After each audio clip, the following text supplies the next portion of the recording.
good morning, everybody.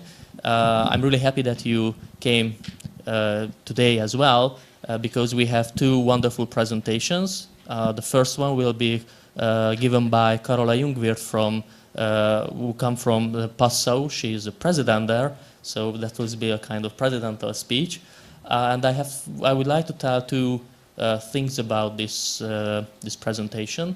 The first one is that Corvinus University has a long-standing relationship with Passau University. We have a dual degree program with Passau, and there are teacher exchange and student exchange. So this is something which worth mentioning, because I think there are a lot of people and a lot of relationship with Passau, and I think that's a very valuable relationship. The second one is that we will have the German higher education has a very strong impact on Hungarian higher education. The Hungarian policymakers, decision makers usually refer in many ways to German system, but if you take a closer look on the German higher education system, you will see not one system but 16 different systems, or systems with more or less some similarities or differences. And it's a very interesting thing, because Germany can be considered as a kind of experimental lab where there are differences between the states, and if you can try to compare states with each other, you can find different practices. And there are more institutions or systems with more progressive and more experimental attitude toward policy making, tuition fees and other things, and there are more conservative ones. So there are many differences. And if somebody refers to the German higher education system, you always find examples to what you want to say. So if we want to say a very conservative chancellor system, I think we can find more conservative states, which is quite similar to the Hungarian chancellor system. But if you want to see other examples, you will find states where the chancellor system works completely differently than in Hungary. So it depends on what you refer. You should take a closer look. And now, in this presentation, we are looking on one state, if I'm not wrong. So the floor is yours. Good morning. Thank you very much. I'm very happy to be here.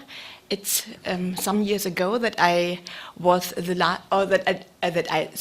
spoke the last time here in Budapest as a teacher, because the Corvinus University and the University of Passau has a long relationship, and they have a double master degree and a double bachelor degree, and every professor who wishes can come to Budapest and teach here. And I think I was here one time a year for a week or so, and I liked it very much, and I like Corvinus very much. So I'm very happy to be here, and I thank you very much for the invitation. What I will tell you today is a little story about the University of Passau, which is changing from a more teaching-oriented university towards a research-oriented university. And this is not very easy for a university, and I will show you the different steps that lead to this new direction. So, shortly, I will introduce you the Bavarian University system with the decision rights assignment, the performance evaluation, and the rewards, and you will see it does not differ in very much from other university systems that we heard about yesterday, Poland, or even the Baden-Württemberg system that we heard about yesterday. So it's quite normal. The University of Passau did its way from a teaching university to a research university by changing the system from a distributional system to an allocational system.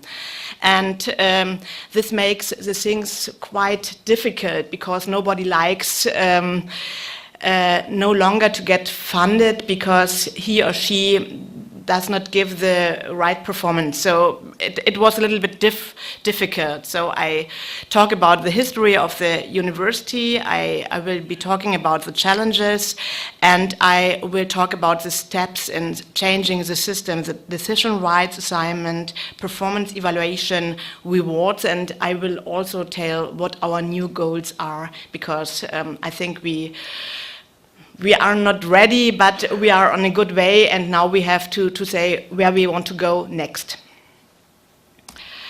So the Bavarian university system, we have 9 federal state universities and 17 federal state universities of applied sciences. We heard about yesterday in the Baden-Württemberg talk, and we heard that the universities of applied sciences strive to be like universities. They want to have the right to award persons with his or her PhD. And the universities don't want to give this right to the universities of applied sciences. So we have sort of a struggle. And as every time the struggle is founded in the different endowments of the 2 university systems. We have 5 billion euros in funding the universities. 1/10 is for the 17 universities of applied sciences, and the rest is for the university. So it's also about sharing the fund that we have for all the universities. So it's you can think that we have trouble in this direction. And I have to explain that even for the University of Passau, this question is quite important, because if you cannot show, so if you are teaching university, it was okay till the beginning of the new millennium.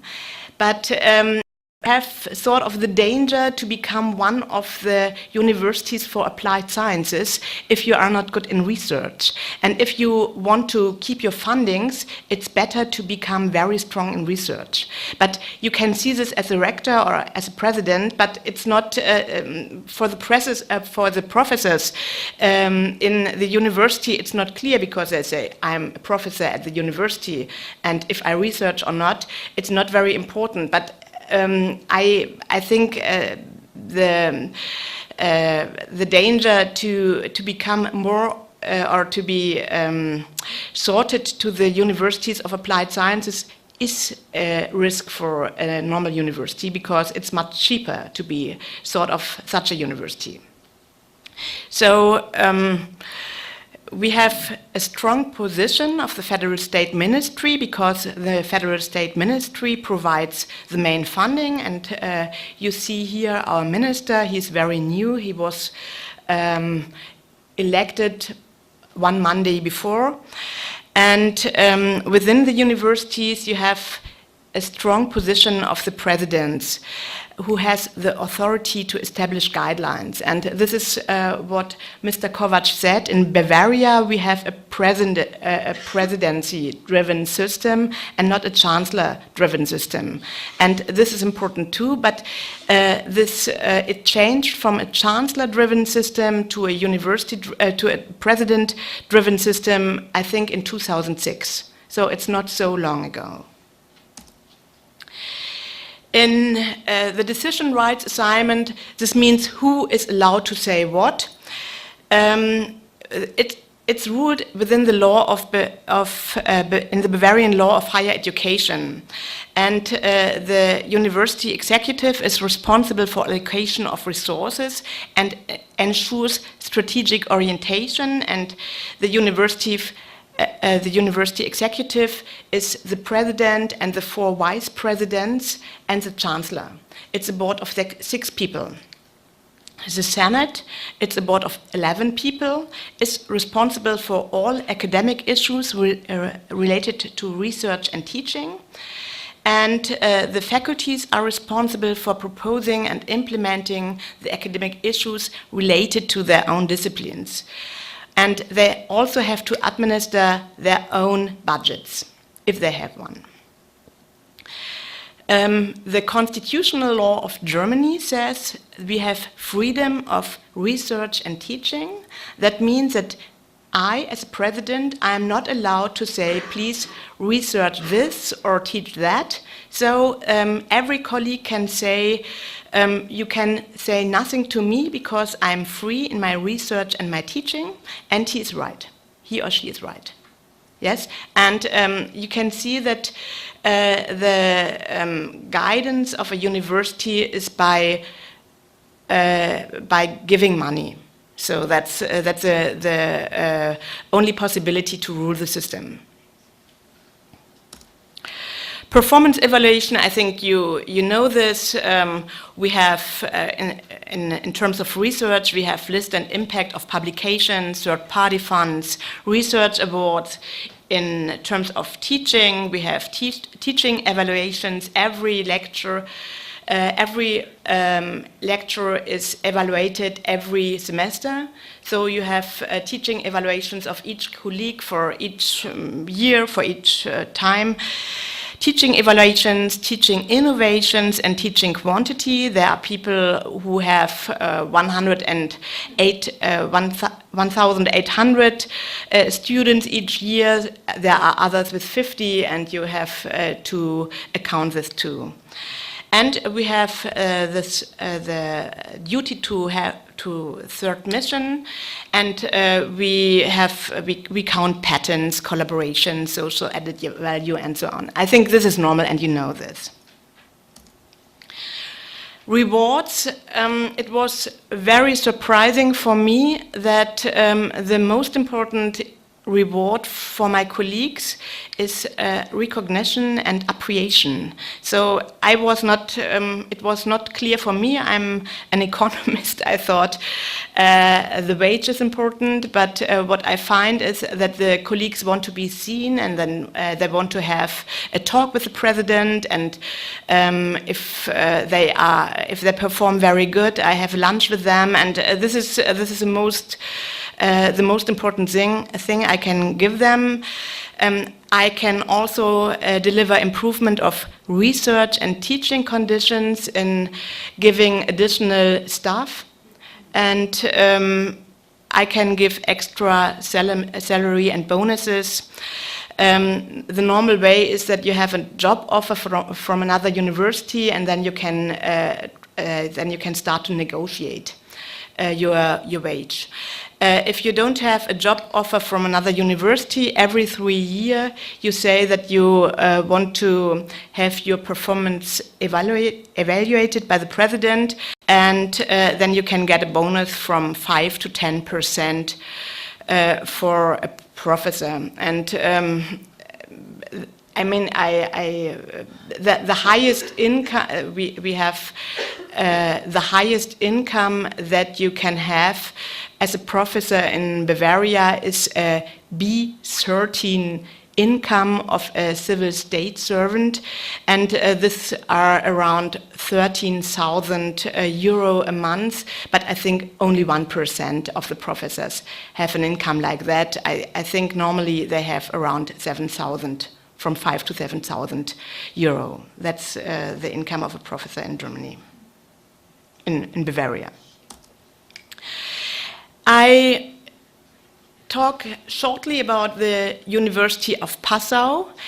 You see these pictures with the celebration of the 40th birthday of the University of Passau. It was founded in 1978 as University for Lower Bavaria. And it was planned for 4,000 students, and now we are having 13,000 students. And we have a program in Germany, the so-called Ausbau, the increasing program for universities, and we think that we have to come to 15,000 students. We have originally 5 faculties, but now it's 4 faculties because theology is quiet. That means the university, the faculty does not work because of 2 less priests. and it's only an institute. The other faculties are law, business administration, economics, arts and humanities, information systems, and mathematics. The University of Passau was founded in a time when Passau was still is on the border to Austria, and if I look out of my window, I see Austria. And on the other side, there is the Czech Republic, and I think 40 kilometers from the town of Passau. And in 1978, it was the Eiserne Vorhang, the wall between east and the western part of the world. So people thought it's very crazy to found a university just in this city where nobody, where the animals say goodnight. So from the beginning, the obligation to perform very good, because we had to attract students from all over Germany. And we did this by offering language education, and you can study law with law-specific languages. English, law Italian, law Vietnamese, law Chinese, even information systems, the language in Chinese, in English, and so on. So this was quite a clever trick, because a student who feels able not to study only law, but also a language, normally is a little bit better than other students, and these students elected to come to Passau. And nowadays we have 38,000 people who have studied in Passau, and they built a strong network from people who are very successful all over the world, and they collect in Passau every year, not 38,000 but 1,000, and I think Passau has sort of an elite touch. And this is what my former colleagues did for us. And I think it's clear, a town folk with 50,000 people cannot deliver 3,000 beginners every year. So we were one of Germany's top universities in the 1990s, but we have overslept the competition in the beginning of the new millennium. And the competition means, I think we heard it very well yesterday from Péter, that universities have to become international, that the impact factor counts a lot, and you have to make things like Times Higher Education ranking, and you have to be highly ranked. The University of Passau is in the group of 200 to 250, and within this group we are on place 204, so we are quite proud on this. However, so it was the development of the last years to do this. In 2012, was the first president's change since 16 years, and in 2016 we had another president or rector's change. So what were the challenges? We had the former president, who started in 2012, had to shift the focus from the teaching to the research, and the point was that he had the strong feeling that we lose the right to award PhDs if we do not have the right research output, and therewith we lose money and we lose reputation. And he did the job to establish a research profile for the whole university, and he said, we are the university for the connected society. We are the university digitalization for the connected society. And he did it very top down, and the university was quite shocked that it was said, what the topic or the research field for the whole university should be. But I will come to our topics today and you will find it again. Another point was to build research groups instead of funding lone fighters, because the big funds you only get with research groups. You need a Sonderforschungsbereich, an extra research focus from the DFG, or you have the European projects, but the big fundings are for groups and not for lone fighters. And within the university, you have to provide research funds and to get the money for the research fund so that you can give a person who wants to start a research project, I think 30,000 euro for getting an assistant for doing the writing work and so on, and you have to get him or her 30,000 euro, so you have to take the money from another place in the university, and this was quite a lot of trouble too. And you have to become selective in funding. This means that you are very deep in the research process and you look to each research project and say, I think it's hopeful or it's not hopeful, and I will not fund it or I fund it. And yes, this was what Burkhard Freitag did.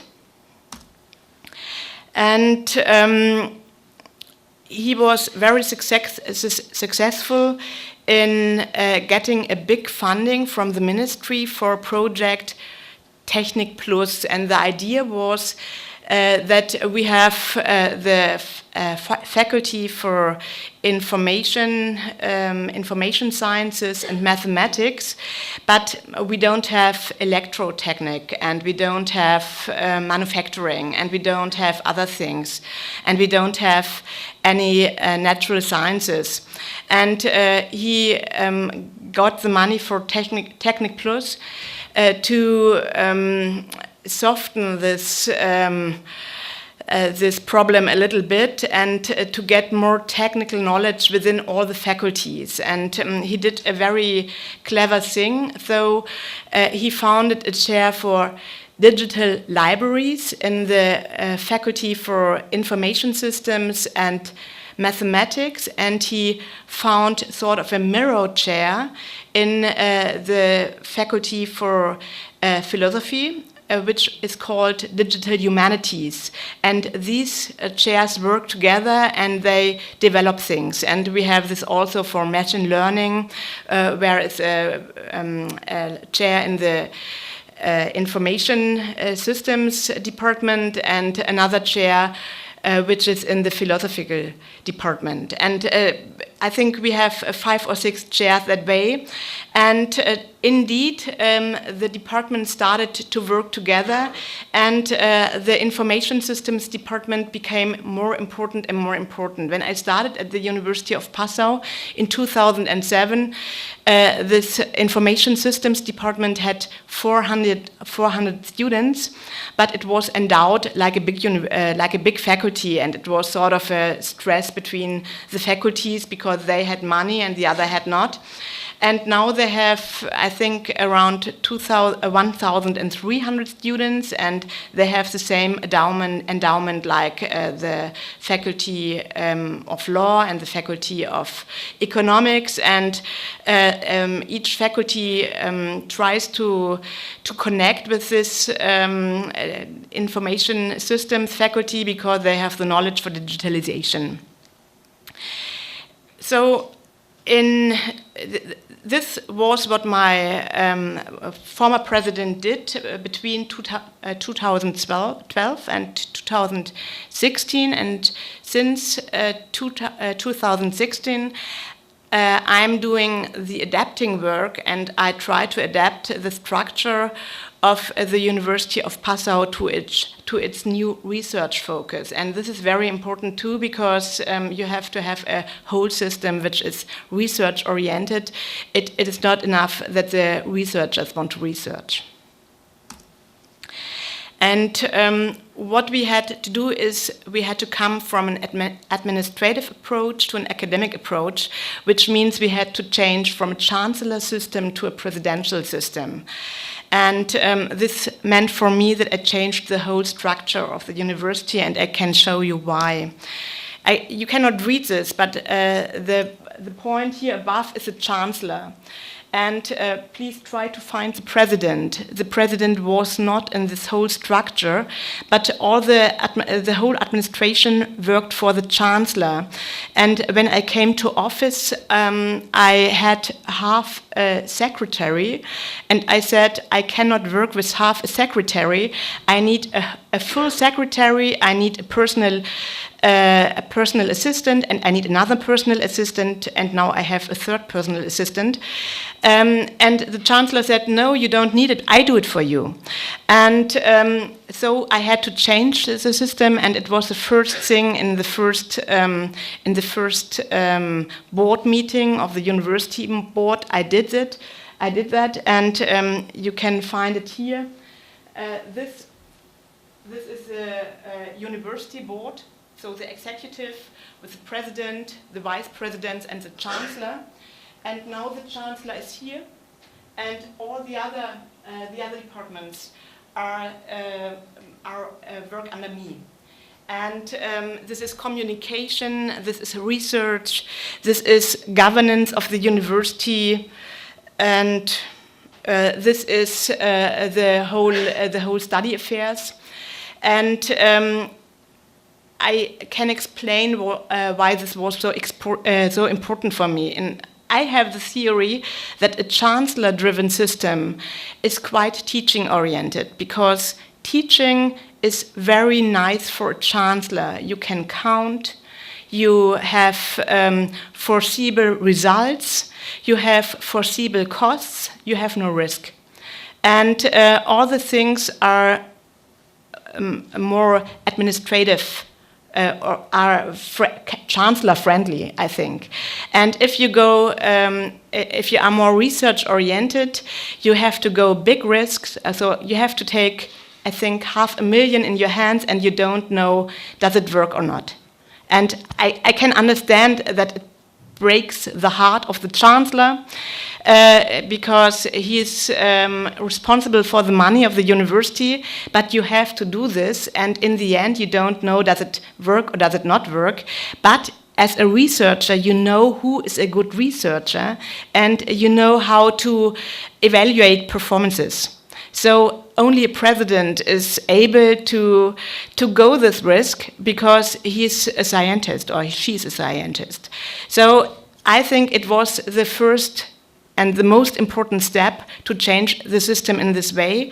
So you see that the chancellor has to work below the president, and this is what the law says. The president is the boss, and the chancellor has to do what the president says. And now we have it. And I have to say, I was not sad that my former chancellor changed to another university, so I could take another chancellor.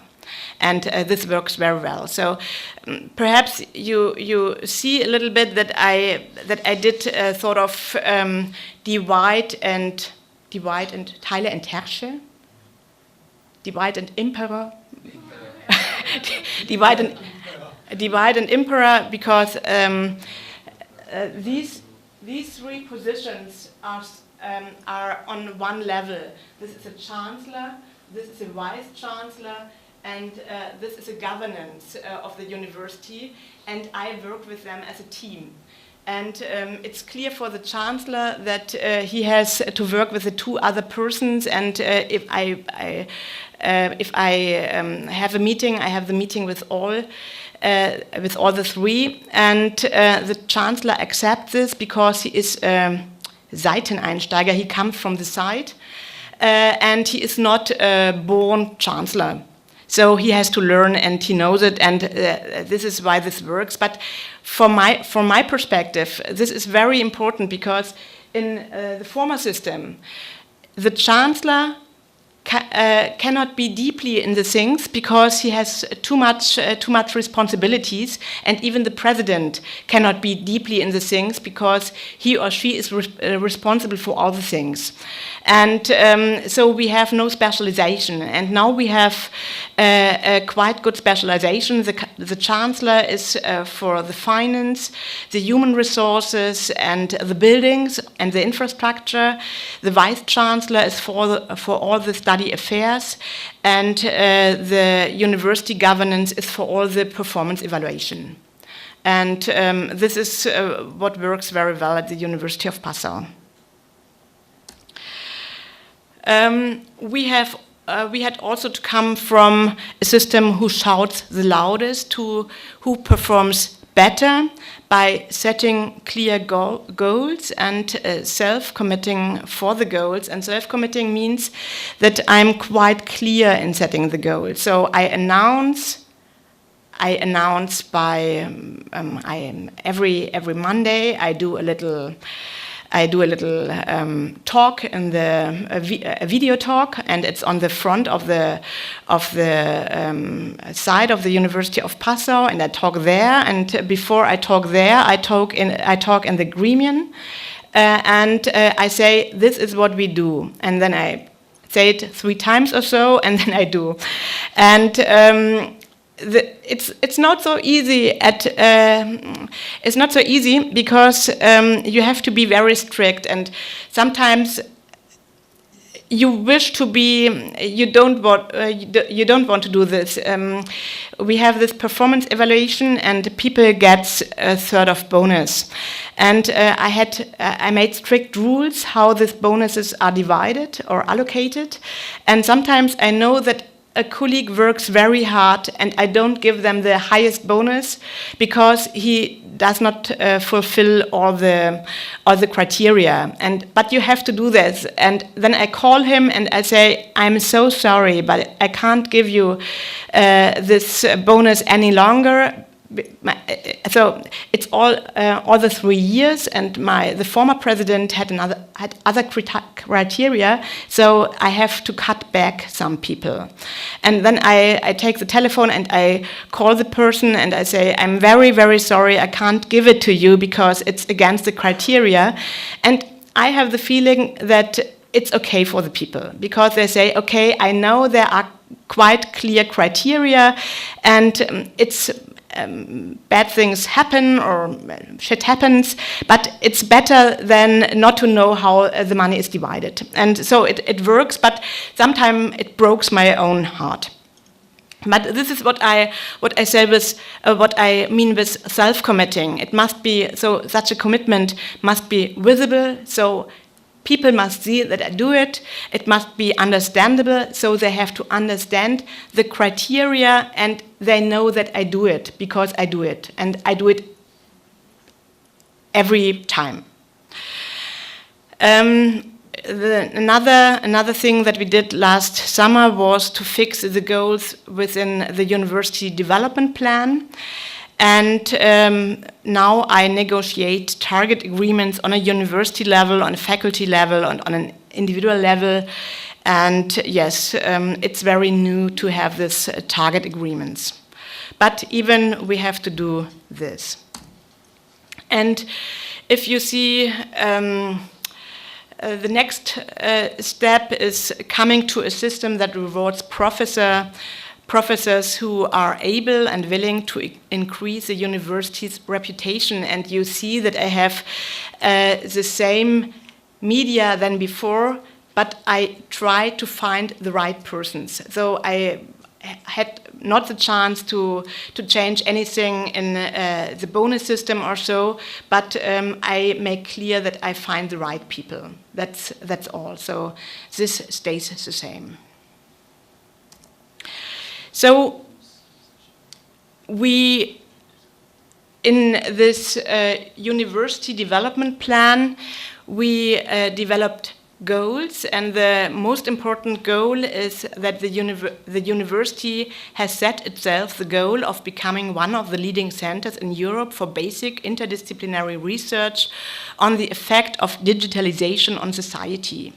So, I mean, this is quite big, but it means for every people in the university, try to combine your research with the problems of digitalization and the impact of digitalization on society, and you will get funded.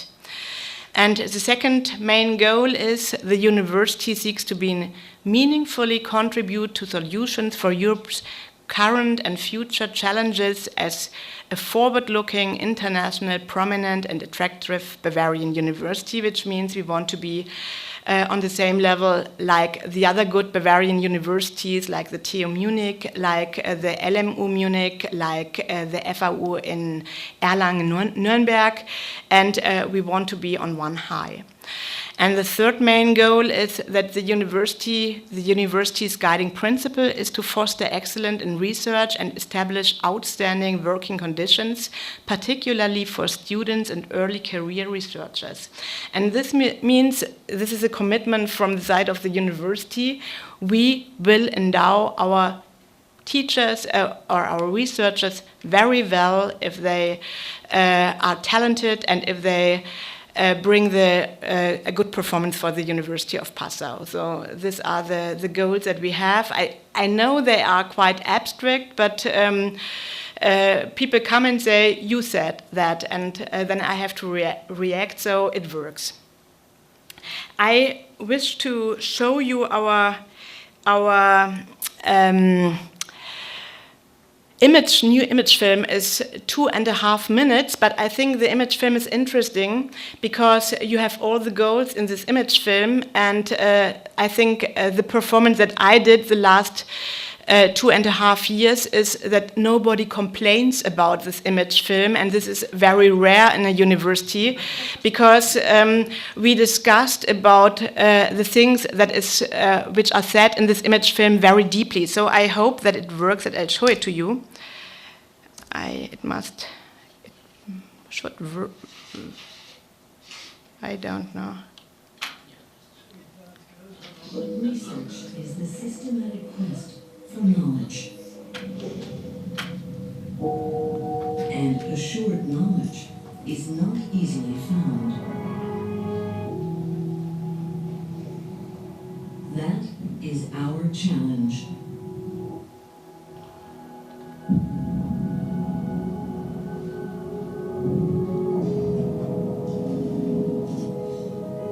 Research is a complex process. It takes the efforts of many. They experiment, scrutinize, record, and apply their findings. At the University of Passau, students and academics engage in joint and interdisciplinary research, learning and teaching at 4 faculties. They do excellent research. They learn intensively. They teach innovatively. 15,000 people from all over the world. A network for life. In Passau, close to 2 national borders, and yet at the heart of Europe, we know the meaning of boundaries. To draw them where needed. To overcome them where they prove a hindrance. That is what drives us. We are cosmopolitan in our search for answers to the central questions of our time. What path will Europe take in the ongoing transformation of our world? What responsibility do we bear for migration, sustainable development, and just order? What effects will digitalization, networked society, and internet cultures have on our lives, and therefore us? Within Europe, we strive to become one of the leading centers of research in the societal implications of digitalization and make our solutions for the challenges of the future clearly visible. Solutions need knowledge, and knowledge only emerges where ideas take shape, interact, and find their place in the world. Excellent research is what we create.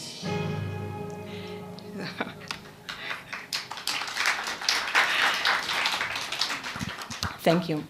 This is what I wanted to present you. Thank you for the presentation. And now there's time for questions. Is there any question? Yes. Thank you very much and for the talk, and let me congratulate you for what we could see. I have two unrelated questions to each other. First one is in regard to your management structure. I would like to know who are the other executives, if they are academics or they are professional managers, and how, if they are academics, how would they be prepared for the executive position? And the other question is related to one of your main areas, the digitalization. I would be interested if you also work on the issues how digitalizations impact universities, teaching organization of universities, if this is also one of your areas of interest. Thank you very much. Thank you very much.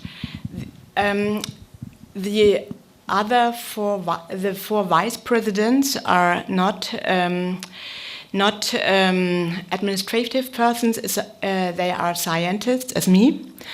And the only person of all of the board which is only for the management, it's me. The others have to do their teaching and research load. And so I'm the only one which is specialized in management. Even the chancellor is a part of the board, of the executive board. But it's clear that the scientists have the majority. In terms of digitalization, we have a special program, digitalization in schools. And we are specialized on educating teachers to teach with the new digitalization means. So they how to teach with a tablet, how make new programs where you have 30 children, and the one is very, very gifted and is of German parents with higher education, and the other one is a refugee child which cannot talk in German. And you have to take, as a teacher, you have to take all the children to the target of being good in talking German, being able to write, being able to count. And the digitalization helps you a lot with this. And this is part of the specialization. For our own teaching, we are not specialized on that in research, but we have a big studio for making videos and so on. And every professor can go to the studio and make an e-learning program. So we have the infrastructure to do e-learning. Another question? So, thank you for the impressive presentation. I have two questions. The first one is, I think the scholars and professors love your focus on research, and but in my experience in many German universities, teaching is an issue. An ambitious young professor wants to do research and they don't like teaching. How can you reach a good balance between teaching and research? Mm-hmm. This is my first question. The second question is, as we heard yesterday, in some countries you have a sort of micromanagement by the ministry to the universities, and perhaps you could describe the relationship between your ministry and the university. How is the governance by the ministry, mm-hmm. which details, and how you can work as you wish as a independent body for science. Okay, thank you very much for your questions. with research and teaching, it's not true. Not everybody loves the new research topics, but it was an agreement process, and the professors go with this agreement processes because they participated. But with teaching, I think I tried, or I explained the faculties, it's important for you that you have three kinds of professors. One kind who is very good in teaching and who does the teaching load, and one kind who is very good in getting third party funds, and one who is very good in research, doing all the publications that we need to go highly ranked. And I think every three things are important, but not every professor can do everything. And I try to reward all the things, teaching and research and third-party funds. And I think it works. It works.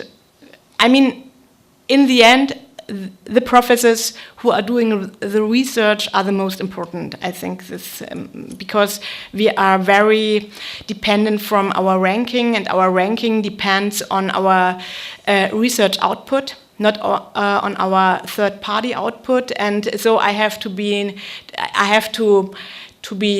care for the professors who bring high research output. A lot, but I try to balance it. And the other thing is the ministry. The University of Passau, long time, was a very good university for the ministry because it didn't want anything, and it was quite bescheiden, so reluctant. And though we didn't say we want to have money. But this changed, and now we say we want to have money, and I see that they are a little bit excited about this. And I went to the ministry in the summer, and I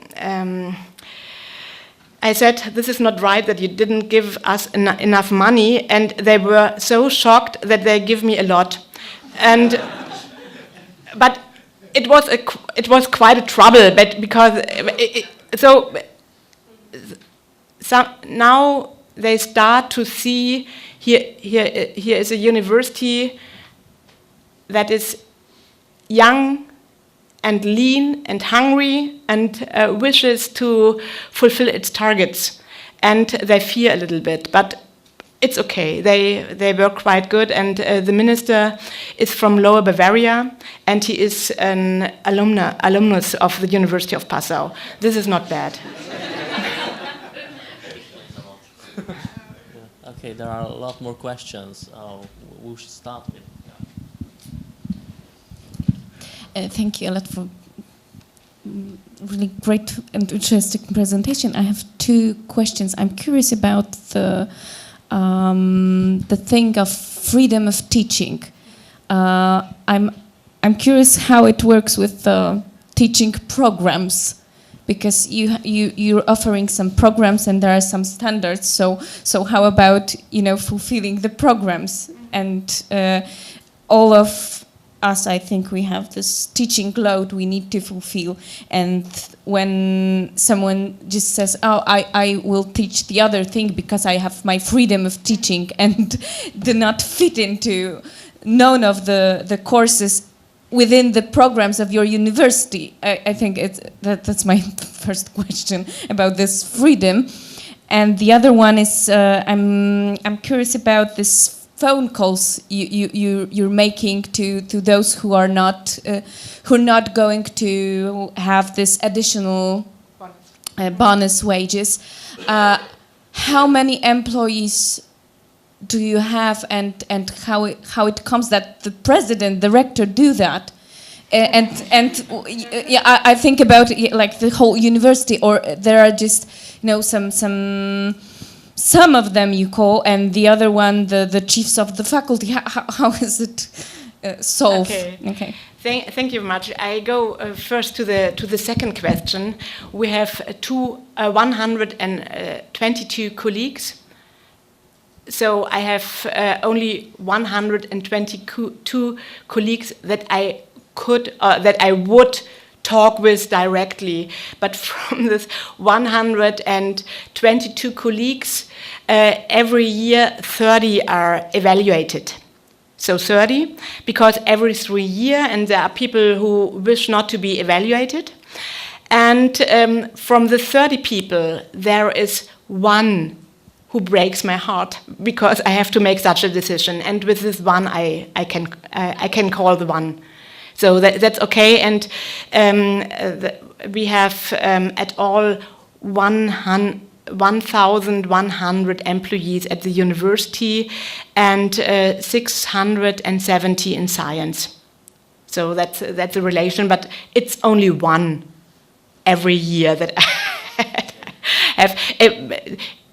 I make this calls then and when, but it's not that that I'm on the phone every day and talk with my colleagues. I'm very sorry that I can give you the funding, but I do it if I have the feeling it would be better.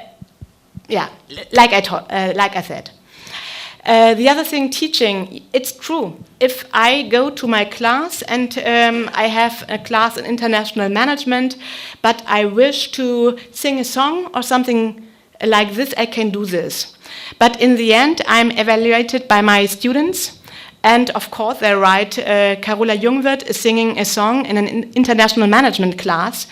And this is not a very good thing because I expected to become taught in international management. So I think from the 122 colleagues, do what the students expect of them in their classes, and there are 5 who are drunken or something else.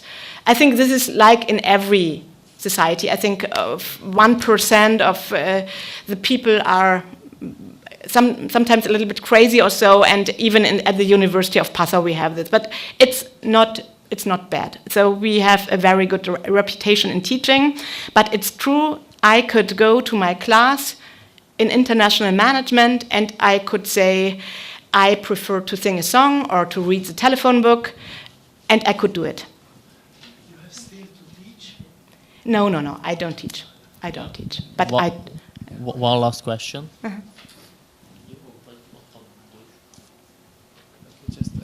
Just one question. First of all, it was a fantastic presentation. Congratulations to the Passau University for its results, and I appreciate both the transformation of the governance structure and also the expansion of the portfolio. And I wish that Corvinus could do the same to set up a digitalization faculty or something like this. And the main reason why we haven't done it was that the existing faculties felt a kind of conflict of interest, that the students would be deprived of this digitalization education once a separate faculty is set up and will deal with its own students only. Mm-hmm. So how do you deal with this question that the information technology and mathematics department, how they provide services to the other faculties in teaching digitalization? Mm. It was the work of the former president Péter Horváth, who did it by the power of the president, but it cost his job. So he was not elected as a president again. So one can say he did the heavy work. So what I do is I consolidate the system, and everybody understand that it must be consolidated, but people are used that they have to do certain things, because Péter Horváth took out his elbows and did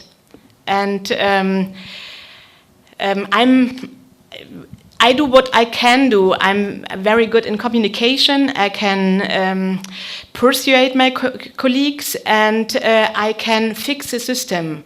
So I did all the changes that I showed you, and this is what Burkhard Freitag could not do, because he was an information system scientist, and he thought he writes something down and it's done. So it's sort of sharing the work to do the change process for the University of Passau. There is one more short comment or question from Thomas Haldman. Thank you. Thank you very much for a very interesting presentation. You said that the university executive is responsible for the allocation of resources. And my interest is there any particular guidelines for that which are approved on certain management body, by certain management body? And these, and if yes, are such kind of guidelines implemented also on faculty levels? Thank you. Thank you. Thank you for your question. So did I understand right? You ask if I have guidelines how to allocate the money. Yeah. I mean, at the University of Passau, we have 80 million euros a year, and I think 70% are bound in personnel costs. 70%. Then we have costs which are bound in buildings, infrastructure, and so on. I think I have to allocate, I'm not sure, 5 million a year or something like this, and there I'm free. I'm free with my university board. So the vice presidents have to agree, and the chancellor has to agree. But normally we discuss the things very thoroughly, and then we all agree to allocate the money like we thought, or like we have chosen to allocate. Even the departments have money, but it's quite. It's a few money, only a few money. They have a little bit money for improve the conditions of studying for the students, and they have money to give it directly to the chairs, because each chair has its own budget. It's around from 3,000 to 13,000 euro per year, and the professors can travel with this money, and they have research assistants from this money, so student research assistants from this money. So you don't need. The university development plan is a guideline, but I don't need other guidelines, but it's not too much money. Professor Jungwirth, thank you very much for answering all the questions and for the excellent presentation. And thank you for the audience for providing or creating such a lively interaction.